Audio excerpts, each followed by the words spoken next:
In the years following the end of the terrible First World War, there were two countries in Europe that were considered to be pariah states, and therefore found it incredibly difficult to fit into the post-war order. One of them was Germany, which was deemed to be solely responsible for the outbreak of war by the victorious Allies. More than 4 years of war and immeasurable human suffering had worn down relations between Germany and the Entente, and any kind of mutual reconciliation was still a long way off. The second state was Soviet Russia, whose Bolshevik government was not recognized by most countries. It had not exactly made itself popular with the capitalist countries when it declared in 1918 that it would not pay back any of Russia's massive foreign debts that the Tsar had accumulated, and it did not make itself any more popular by calling for a communist world revolution and the destruction of the capitalist world order. However, neither country remained isolated for long, as in April of 1922, Germany and Soviet Russia signed a friendship treaty in the Italian seaside resort of Rapallo and established diplomatic relations. This treaty marked the beginning of a new era of German-Russian cooperation, which would have far-reaching consequences for the rest of European history. The two countries quickly began to do business with each other, which contributed greatly to Germany's economic recovery and the forced industrialization of the Soviet Union. The military forces of both countries also cooperated secretly and helped each other to make sure that they wouldn't fall behind their neighbors. In exchange for military expertise and new technologies, the Germans were allowed to train their skills with aircraft and tanks on Soviet soil, which according to the Treaty of Versailles, they weren't actually allowed to do. In this video, we will look at the relationship between the Weimar Republic and the Soviet Union and try to understand why the young German democracy got involved in this game with a socialist dictatorship of all things. What did both sides hope for, and how harmonious was this unholy alliance? And what consequences would this relationship have both for Germany and the Soviet Union, as well as for the rest of Europe? To answer all these questions, we should probably begin from the start, which in our case would be 1918. In autumn of that year, the German military command realized that the Great War was no longer winnable and demanded an armistice. Everything happened very fast afterwards. In Berlin, the First German Republic was proclaimed in November, the Kaiser fled to the Netherlands, and just 2 days later, the armistice was signed at Compiègne. Germany was now a democracy and the war was finally over, but there was very little reason to celebrate. The conditions that Germany had to accept for this armistice were harsh. Germany had to give up Alsace-Lorraine, the areas on the left bank of the Rhine were occupied by the Allies, the navy was interned, the air force was demobilized, and countless quantities of war material such as weapons, aircraft and locomotives had to be handed over to the Allies. The start of the peace conference in Paris was then scheduled for the following year. The end of the First World War had cost Germany its status as a European great power, and now the top priority in Berlin was to ensure that the peace terms were going to be at least somewhat lenient. This plan was all well and good, but how should this goal be achieved? After all, Germany was not to be given any say in the peace negotiations, and secondly, its isolation in foreign policy and its diminished army meant that it had no real room for maneuver anyway. The German government depended entirely on the mercy of the Allied powers and hoped that they would get a peace which honoured Woodrow Wilson's 14 points. However, some began to focus increasingly on Soviet Russia in order to raise the country's standing in foreign policy. One of them was Ulrich von Brokdorf-Rantzau, the first foreign minister of the Weimar Republic, who a few years earlier had played an important role in smuggling the revolutionary, Vladimir Lenin, from his exile in Switzerland back to Russia. However, his strategy regarding Soviet Russia was often contradictory and clearly just opportunistic. In early 1919, he declared that his office would devote itself entirely to the fight against Bolshevism. In doing so, he attempted to win favour with the Allies and emphasised that they should not impose overly harsh peace terms on Germany, as it could be a bulwark against communism. At pretty much the same time, however, he repeatedly expressed the idea that Germany should make common cause with Soviet Russia if the Western Allies refused to soften up the peace terms. In a conversation with Harry Graf Kessler, he argued, "The most generous policy for Germany would undoubtedly be to join forces with Soviet Russia against the Entente." However, it was also clear that his foreign policy intentions were based solely on desperation and were rather delusional. When the Treaty of Versailles was presented to Germany in June 1919 for signature, Brokdorf-Rantzau resigned without putting his plan into action. While German foreign policy was rather at a loss as to how to deal with the new situation and did not really know how to compensate for the military defeat it suffered during World War I, the Soviet government in Moscow knew exactly what it wanted to do. After the October Revolution of 1917, Lenin's Bolsheviks continued to consolidate their power. They dissolved the Russian National Assembly, shut down newspaper offices they didn't like, and set about eliminating the opposition. However, for the Bolsheviks, the Russian Revolution was only the first step towards a world revolution that would liberate workers and peasants from the yoke of capitalism. Germany played a key role in this plan, as it was one of the most industrialized countries in Europe with a huge, tightly organized labor movement. Once the revolutionary spark spread to Germany, the revolution would be unstoppable. As Lenin explained in May 1918, the victorious proletarian revolution in Germany would at once, with the greatest of ease, break every shell of imperialism and would certainly achieve the victory of world socialism without difficulty or with minor difficulties, if one takes the world historical scale of difficulties. Obviously, there was great joy when the news of the German November Revolution reached Moscow. But the disappointment was all the greater when the moderate Democrats prevailed in Germany and refused to establish diplomatic relations with Soviet Russia. The Soviets then tried to appeal to the German revolutionaries to spark a communist revolution after all, but these plans came to nothing. At that time, the Bolshevik government simply had greater priorities. Their rule outside of Russia's great cities was far from secure, and the country was embroiled in a brutal civil war. From 1920 onwards, however, a new course was set in the relationship between Soviet Russia and the Weimar Republic. Although both sides still held fast to their respective long-term goals, the Soviets continued to pursue the goal of world revolution, while Germany was mostly interested in regaining its status as a great power, relations between the two countries nevertheless began to normalize slowly. This development mainly happened because Germany had to somehow deal with its new situation. The Treaty of Versailles wasn't as nice as the German government had hoped, and Germany had to give up big amounts of land to its neighbours, the Rhineland stayed occupied, the country had to pay reparations, and the size of the army was drastically reduced. And as if that were not bad enough already, the German government also had to realise that the Western powers, and particularly France, were not willing to normalise relations for the time being. The Weimar Republic thus remained diplomatically isolated. As a result, two influential interest groups began to advocate for rapproachement with Soviet Russia. The first group was that of the big industrialists and the bankers. In February 1920, German business leaders, including the prominent electricity producer Walter Rathenau, sent a memorandum to Reich President Friedrich Ebert. In it, they urged him to consider Russia as a future trading partner. At first glance, it may seem strange that German capitalists were pushing for trade with a socialist country, but in fact it made sense.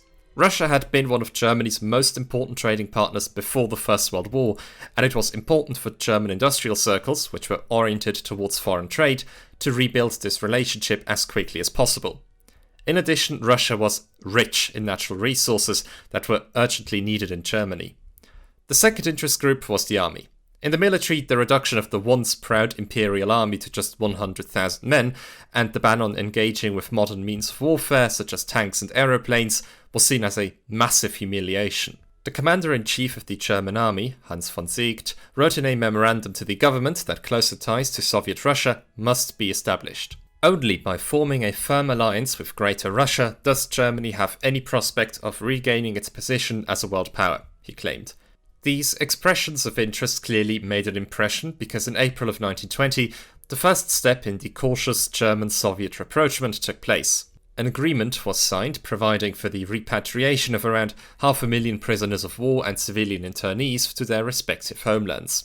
Although representatives were sent to the respective countries to carry out the operation, diplomatic relations were not yet established and most contacts between Germany and Soviet Russia remained informal.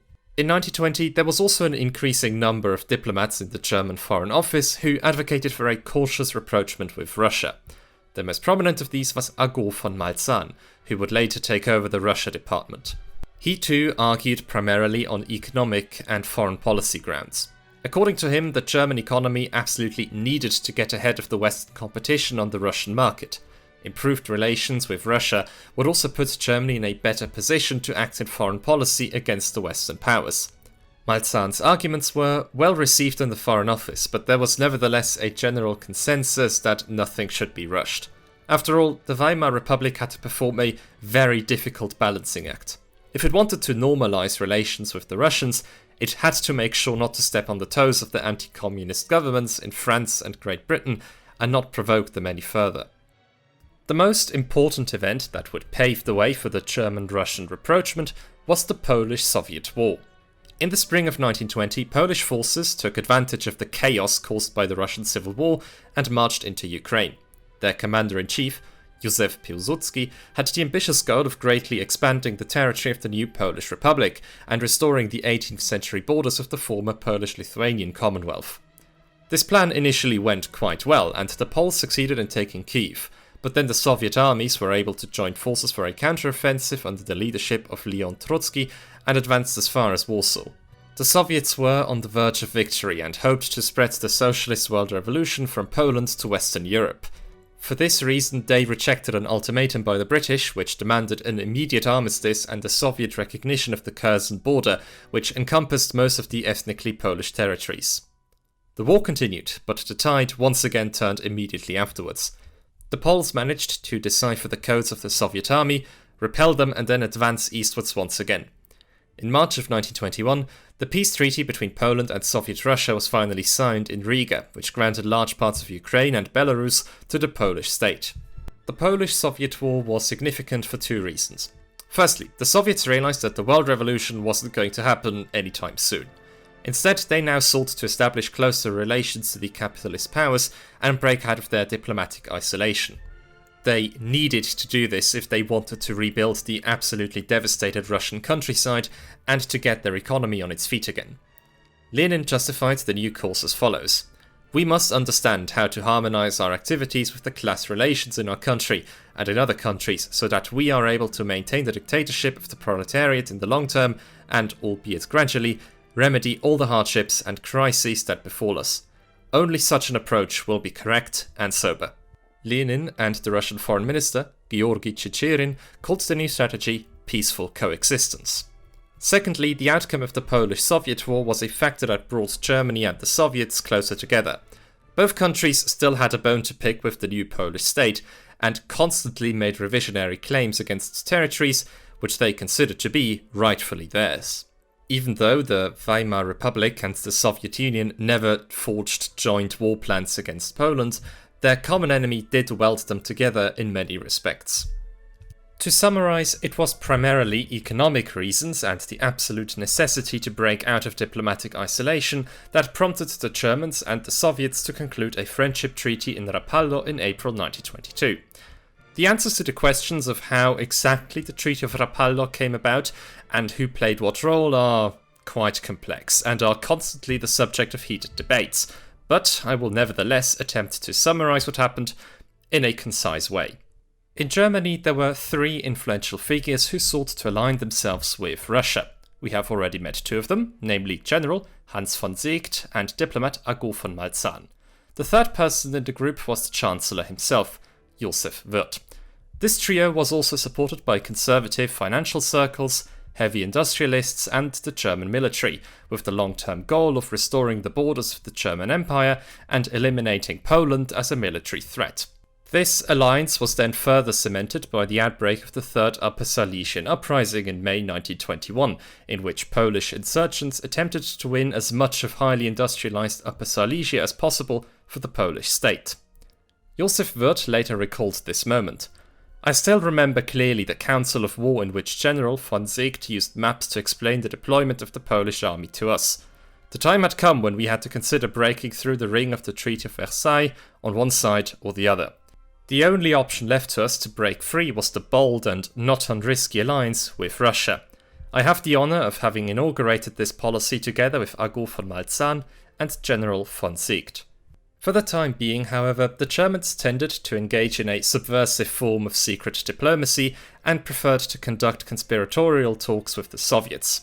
This was to change, however, when British Prime Minister David Lloyd George invited the heads of state of 34 different countries to a conference in Genoa in April of 1922 to restore the international financial and economic systems that had been devastated by the war. Germany and Soviet Russia were also invited. Shortly after the conference began, rumours began to spread within the German delegation that France and Great Britain might conclude an agreement with Russia. It was absolutely imperative to preempt this, and so lively secret talks soon began between the German and Russian delegations. However, the Germans were by no means united in their plans. Walter Rathenau, who had been appointed foreign minister only a few months earlier, was particularly uneasy about the matter. While he had indeed called for a rapproachement with Russia in 1920, he now preferred to align himself with Great Britain in foreign policy. After all, the Genoa conference offered a unique opportunity to reconcile with the Western powers, so why ruin it by suddenly making a pact with the Russians? In the end, however, Rathenau was unable to prevail. Instead, Ago von Malzahn, who had been working energetically on his Russia project for weeks, got his way. But why? The blunt answer is that the foreign minister was simply thrown off guard by something which might reasonably be called a conspiracy. Shortly after midnight on the 16th of April, Malzahn rushed into Rathenau's suite, who was already asleep at that time. He frantically explained to him that the Russians had just agreed in a previous phone call to open up negotiations. Whether or not that phone call actually happened remains a mystery, but it is true that Malzahn had remained in constant contact with the Russian delegation throughout the entire conference. Rathenau was smart enough to see through this maneuver and realized that Malzahn was not only committing insubordination, after all, he was his subordinate, but was also clearly prioritizing his own personal relations with the Soviets over Germany's national interests. Rathenau declared that he would report this incident to Lloyd George, whereupon Malzahn threatened to resign. During the ensuing dispute, Joseph Wirth and the State Secretary in the Foreign Office, Ernst von Simson, also invited themselves into Rathenau's room and attempted to persuade the completely exhausted foreign minister. During this pajama conference, which is called like that because Rathenau never even got the opportunity to get dressed, Malzahn, Wirth and Simson prevailed. In the early hours of the morning, Rathenau relented with the words, "Le vin est tiré, il faut le boire." In the early morning hours of the same day, the German delegation set off by car for Rapallo, which was about 25 kilometers away. The Soviet delegation was staying at the luxury Imperial Palace Hotel there. Immediately after their arrival, the arduous negotiations began, which lasted until the early evening. Rathenau, who was not exactly enthusiastic about working on the drafting of this treaty, was at least able to ensure that it did not contain any military agreements that could serve a policy of violent border revision. Finally, Rathenau and his Soviet counterpart, Georgy Chicherin, signed the Treaty of Rapallo. The news of Rapallo hit like a bombshell. David Lloyd George erupted in anger when he found out about the treaty. During the Paris Peace Conference 3 years prior, he had already warned that Germany might be driven into the arms of Soviet Russia if the Versailles Treaty turned out to be too harsh, and that's exactly what happened. To Lloyd George, Rapallo was also a personal defeat, because he himself had worked tirelessly on establishing better connections with the Soviets and to increase trade between Britain and Russia. At Genoa, he had planned to finally conclude a treaty with Russia, but now he stood there dumbfounded as the Germans had been faster than him. But he was not the only one who was upset by the creation of this unholy alliance. Especially the French government, headed by the minister-president, Raymond Poincaré, feared that Germany might now be on its path to once again being able to pose a military threat to France. But what were the provisions of this shocking treaty which had such a dramatic background? To be perfectly honest with you, the actual content of the Treaty of Rapallo was hardly worth mentioning. First of all, Germany and Soviet Russia re-established diplomatic relations. Then Russia renounced its claims for reparations, which it would have been entitled to as a former enemy of Germany. In return, Germany agreed not to demand compensation for property belonging to German citizens that had been nationalized by the Bolsheviks. Furthermore, trade relations between the two countries were simplified. After the founding of the Soviet Union in December 1922, the provisions of the treaty were extended to all other Soviet republics. For the Soviets, Rapallo was a complete success. The country had broken out of its isolation, and the Bolsheviks were able to further consolidate their rule. In Lenin's eyes, the capitalist powers had now been divided and could no longer form a united force against Soviet Russia. For Germany, however, the treaty was a double-edged sword. Although Germany had also greatly expanded its foreign policy possibilities through its newly gained relationship with the Soviets, its secret diplomacy and the conclusion of the treaty while the Genoa Conference was still ongoing had not exactly endeared it to the Western powers. But the Treaty of Rapallo was not really a massive turning point, and the orientation towards the Soviet Union was by no means fixed. Reconciliation with the West was therefore not out of the question. However, one man paid dearly for Rapallo, and that was Walter Rathenau. Due to his Jewish background and his clear commitment to democracy, Rathenau was already despised in German nationalist circles.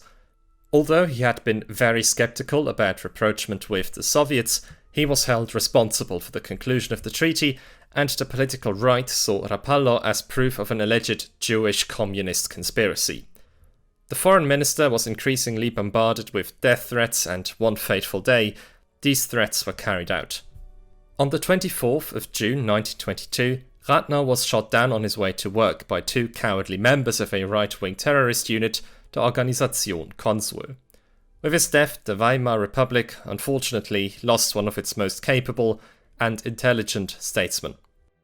After the conclusion of the Rapallo Treaty, the relations between the Weimar Republic and the Soviet Union were extremely ambivalent and were repeatedly put to the test. The German ambassador in Moscow, Ulrich von Brokdorf-Rantzau, played a particularly important role in maintaining the friendship. He soon built up an extensive personal network and enjoyed a high reputation among the Soviet state and party leadership. Until his sudden death in 1928, he worked tirelessly to repair the damage to German-Soviet relations caused by numerous incidents.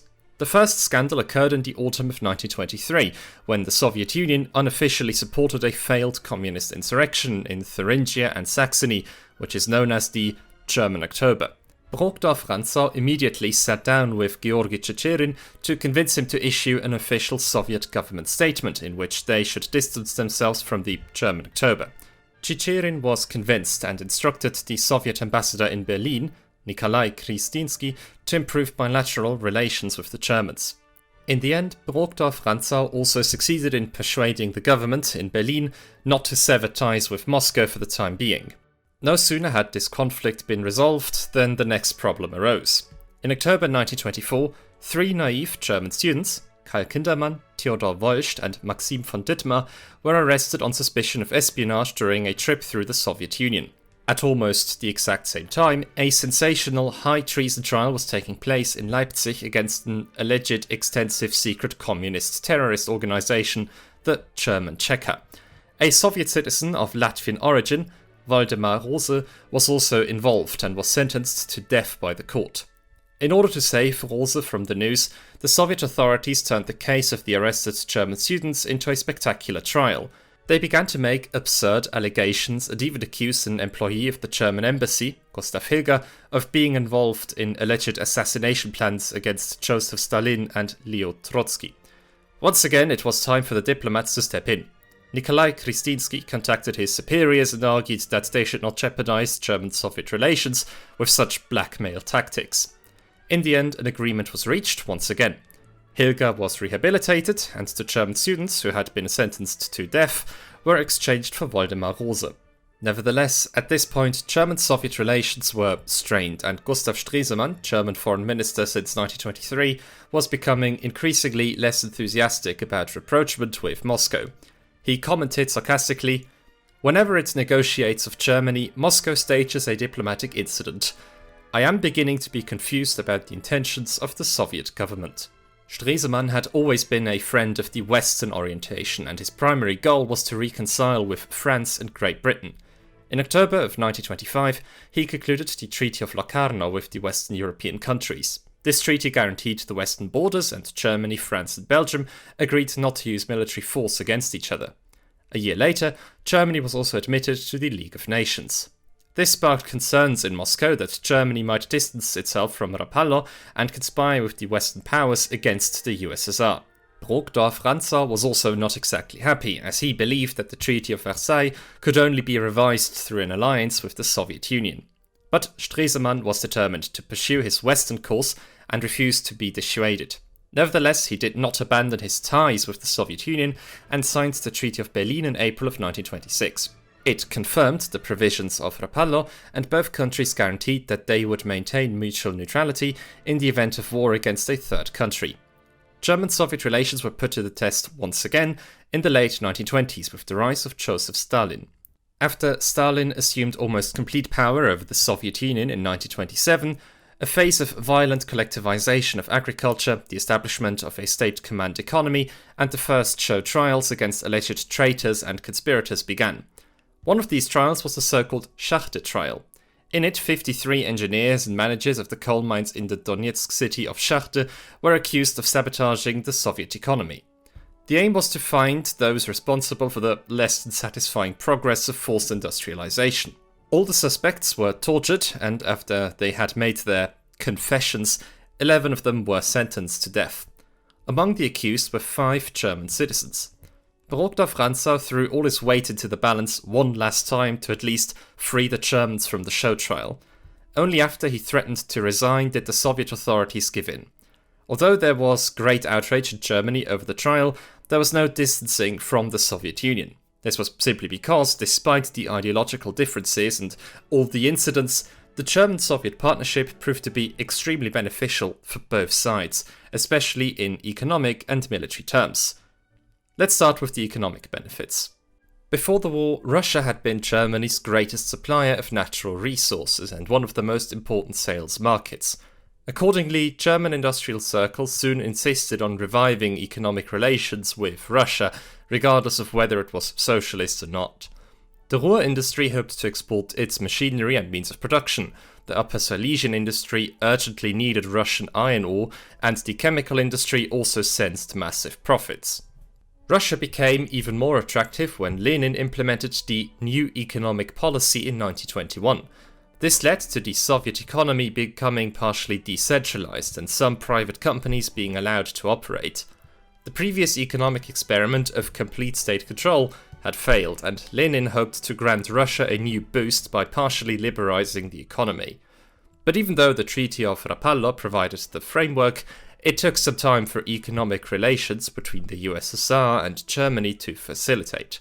The existence of the Soviet foreign trade monopoly, the lack of freedom of movement for foreign citizens, and the constant uncertainty that naturally comes with involvement in a semi-socialist economy initially deterred many German entrepreneurs from getting involved in business with Russia. In addition, from 1923 onwards, the Soviet Union was considered less important as a trading partner for the first time. The Weimar Republic had overcome its worst phase of instability. The French had finally withdrawn from the economically vital Ruhr region, and the Dawes Plan of 1924 settled the reparations issue for the first time and granted Germany a huge American loan. Germany's economy was on a western course, and indeed, it was generally investments from Western Europe or the United States that brought about an upswing in the Weimar economy. Nevertheless, it was not possible to simply shut out the Soviet Union, and after Great Britain finally recognized the Soviet government in 1924, there was a danger that a British-Soviet rapproachement might occur.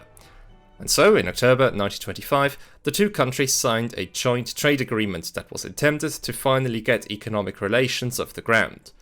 The Soviet market was now open to German entrepreneurs, and after some hesitation, the chemical and electrical industries in particular gradually established themselves. Companies such as the Allgemeine Elektrizitätsgesellschaft, Siemens and Gute Hoffnungshütte took advantage of Stalin's gradual industrialization of the Soviet Union. By 1927, 28.2% of Germany's total exports of machine tools and 20.5% of its exports of electrical machinery were going to the Soviet Union. German machinery and equipment thus played a major role in accelerating the construction and commissioning of the Soviet industrial giant and gradually consolidating the country's economic independence. Germany itself was primarily interested in Soviet raw materials, especially manganese ore from the Caucasus and southern Russia, which is needed for steel production. In 1927, more than half of the manganese ore imported by Germany came from the USSR. The fact that the German government was very keen on doing business with the Soviet Union is evident from the fact that, despite its difficult financial situation, it granted Moscow a short-term loan of 100 million Reichsmark in 1925, and later also provided extensive state loan guarantees worth 300 million Reichsmark. During my research, I came across this table which shows the Soviet Union's foreign trade volume with Germany, the USA, and Great Britain. You can clearly see that in 1928, both imports and exports from Germany accounted for an enormous share. Although German-Soviet trade hadn't yet reached the level it had before the First World War, it did grow steadily. In contrast, the United States only played a role as an import partner, while the volume of exports to Great Britain declined significantly in the 1920s. The ever-growing German-Soviet economic exchange was extremely important for both sides. After Stalin issued the first 5-year plan in 1928, making the industrialization of the Soviet Union the highest state priority, the demand for machinery, technical equipment, and devices grew rapidly. And much of this imported technology came from Germany. In order to raise the foreign currency needed for those purchases, the Soviet Union exported large quantities of grain to Western countries. This grain was often confiscated by force, and on top of that, the forced collectivization of agriculture also took place at the same time. Grain exports continued even after several poor harvests led to the first signs of massive food shortages in Ukraine, southern Russia, and Kazakhstan. The forced industrialization of the Soviet Union was a key factor in triggering the Great Famine in the early 1930s. As a result, several million people died, even though they lived in one of the most fertile regions of Europe. At the same time, trade with the USSR proved to be an absolutely necessary lifeline for Germany. After the stock market crash of 1929, German industry was in ruins. In order to prevent the collapse of large-scale industry and thus preserve millions of jobs, the Weimar Republic signed 2 delivery agreements with the Soviet Union in 1931 and 1932 and granted a further loan. In 1932, German imports even returned to pre-war levels. But the so-called Russian deal was much more than just a policy measure to preserve as many jobs as possible. Chancellor Heinrich Brüning and Foreign Minister Julius Curtius also used it to try to persuade the Western powers to meet them halfway on the issue of reparations. Both Great Britain and France were far from delighted with this German-Soviet economic entanglement and would have preferred to put a stop to it. The German government therefore tried to convey to the Western powers that the high burden of war reparations was virtually forcing it to trade with the Soviets. All of this was part of Brüning's strategy to completely free Germany from reparations. This example clearly shows that German-Soviet cooperation was first and foremost political. The revision of the Treaty of Versailles was a matter of national interest in Germany, which is why there was great interest in maintaining the Soviet Union as a stable partner. As the German embassy councillor in Moscow, Fritz von Twardowski, put it, "Our friendship with Russia will carry a lot of weight in the global political game." In addition to trade, top-secret military cooperation was at the heart of German-Soviet relations. This topic was taboo in the Soviet Union for a long time and could therefore only be examined in detail after the Soviet archives were opened in 1989. So, the initiator of this cooperation was Hans von Siegt, who was supported in his endeavours by Reich Minister of Defense Otto Gessler. The first contact between the German and Soviet military took place during the Polish-Soviet War, but it was not until 1923 that an agreement on long-term cooperation was reached. The Germans were primarily interested in testing out modern weapons, the possession of which had been prohibited by the Treaty of Versailles. They were keen not to fall behind their former enemies in terms of technology. The Soviets, on the other hand, urgently needed military and technological expertise, especially after their defeat against Poland. German military doctrine and organization enjoyed an excellent reputation in Russia, and the Soviets were keen to benefit from it. Mikhail Frunze, who later became Soviet Commissar of Defense, in particular regarded the German Reichswehr as a great role model. The education and training of all troops in the spirit of offensive tactics had ultimately resulted in the development of a military force so perfect in its structure and training that it proved its outstanding military capabilities to the full on the gigantic battlefields of the imperialist war. To what circumstance or to whom did Germany owe the fact that it had such qualitatively excellent armed forces at its disposal?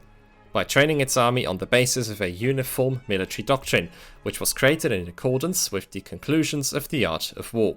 Both sides knew that they could benefit greatly from each other and regain their military strength together. The Soviet representatives pushed hard to establish secret arms production facilities in the USSR with the help of front companies where the Germans could manufacture state-of-the-art military equipment. And so an aircraft factory was built in Fili, a district of Moscow. The Junkers company received a concession from the Soviets, and in 1923 production could begin.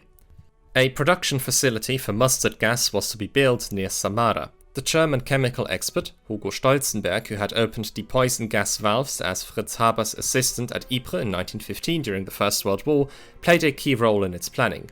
At almost the same time, well-known German companies began to drive the expansion of various industries in the Soviet Union. The industrial giant Krupp took care of artillery ammunition, BMW took care of aircraft and tank engines, and Rheinmetall, Carl Walter, Siemens and Carl Zeiss took care of firearms and similar precision equipment. While this all sounds very exciting, the final results fell short of the initial expectations. For example, the planned mustard gas factory near Samara was never even put into operation, and in Fili, the planes were only assembled with pre-built parts from Germany, and the number of delivered aircraft to the Soviet Air Force was far lower than expected. The Soviet Union simply lacked the necessary infrastructure and financial resources to build such a large arms industry, and both sides still viewed each other with distrust. Added to this was the growing paranoia about foreign spies and saboteurs, which had taken on almost absurd proportions since Stalin came to power.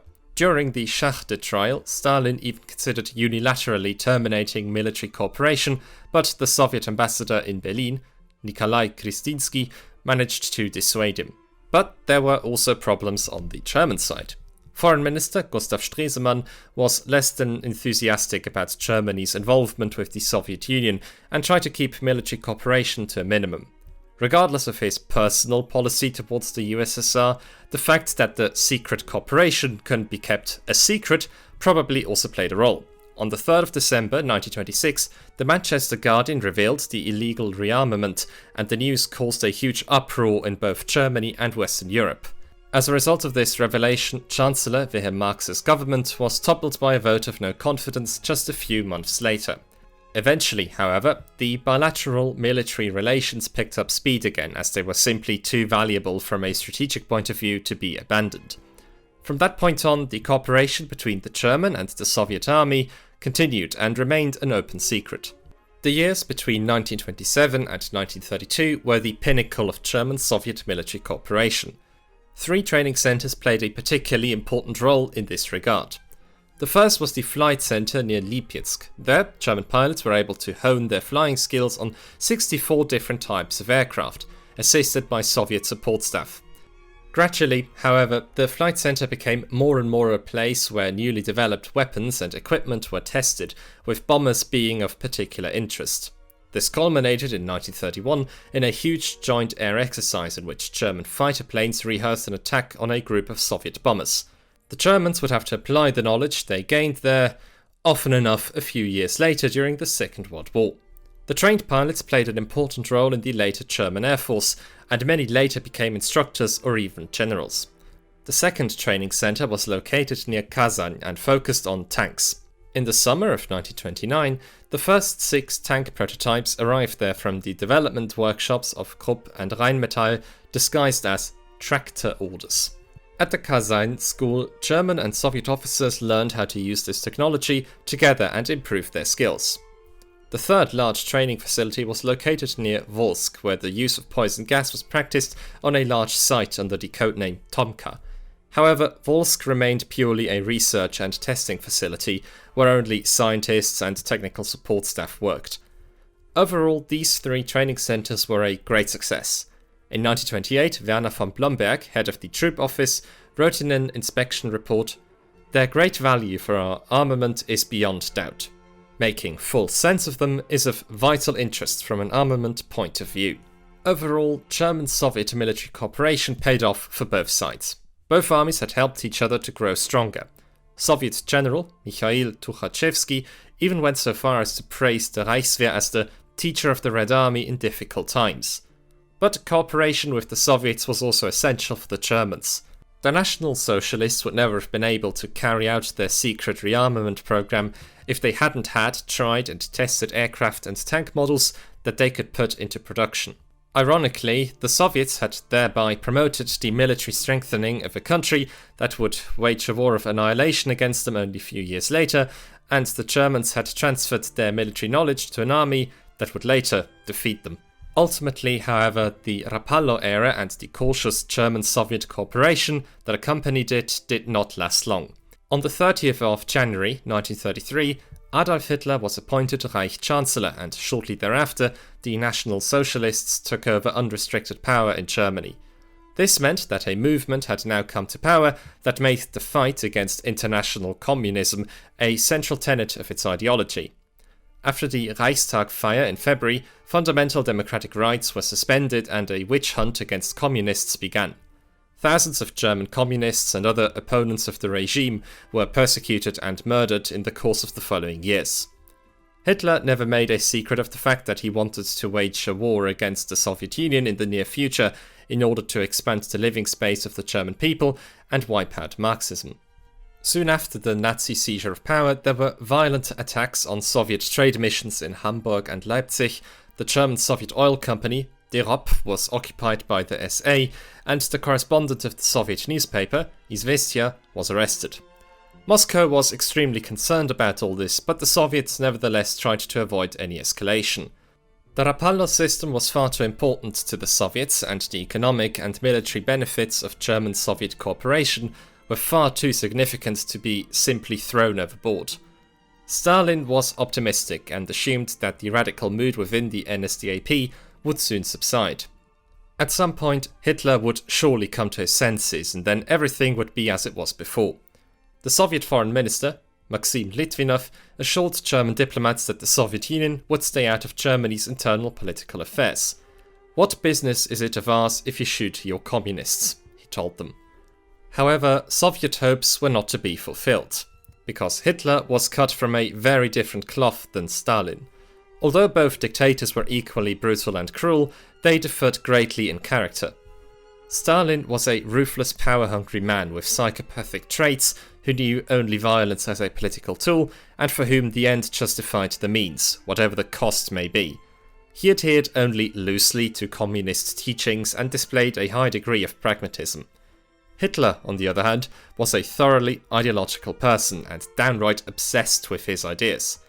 For him, cooperation with the Soviets was completely out of the question, and he ignored all signals that came from Moscow.